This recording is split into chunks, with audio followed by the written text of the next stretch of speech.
اکثر لوگ دعا کرتے ہیں اور اس دعا کے قبول نہ ہونے پر بہت پریشان ہوتے ہیں اور جلد ہی مایوس ہو کر دل ہار بیٹھتے ہیں۔ عجب ہے کہ انسان یہ نہیں جانتا کہ اللہ کسی کی دعا رد نہیں کرتا، اس کی قبولیت کے بھی کچھ اشارے ہوتے ہیں۔ میں جانتا ہوں یہ بات کہ جب ہم مشکل میں ہوتے ہیں اور ہمت ہارنے کے قریب ہوتے ہیں تو اکثر سوچتے ہیں کہ اللہ کہاں ہے۔ تو ایک بات ہمیشہ یاد رکھیں کہ امتحان کے دوران استاد ہمیشہ خاموشی رہتا ہے، کیونکہ وہ رب انہی کو دیتا ہے جو اس پر یقین رکھتے ہیں۔ تم سوچتے ہو معجزے کیسے ہوتے ہیں؟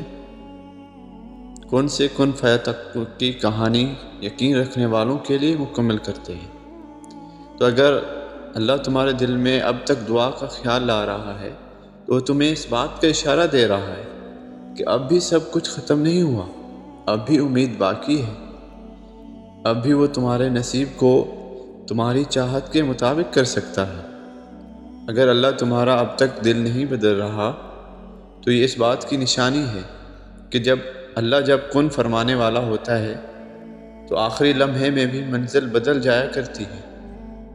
نبی کریم صلی اللہ علیہ وآلہ وسلم نے فرمایا، رات کے وقت ایک گھڑی ایسی ہوتی ہے کہ اس وقت اس بندہ جو دعا کرے اللہ قبول فرما لیتا ہے، اور وہ گھڑی تہجد کی ہوتی ہے۔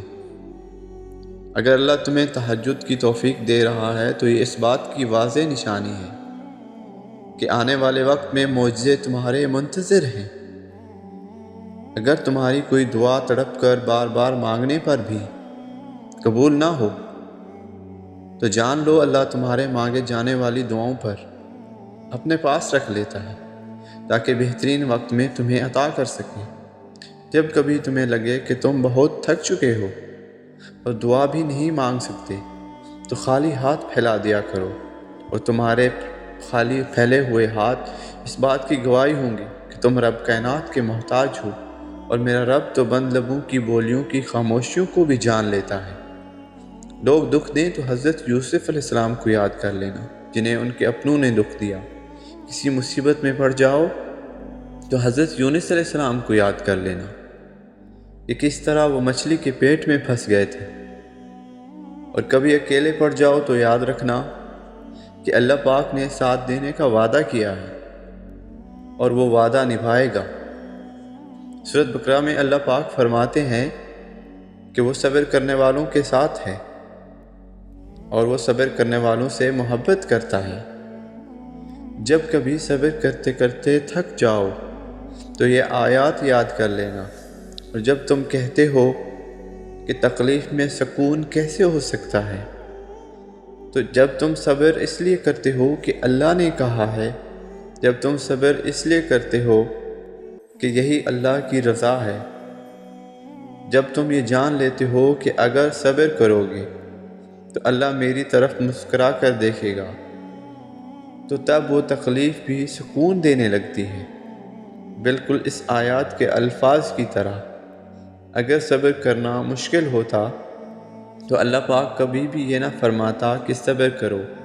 وہ جانتا ہے اپنے بندوں کو، اور اس کے بندے جہاں صبر مشکل ہو جائے وہیں پر صبر کرتے ہیں۔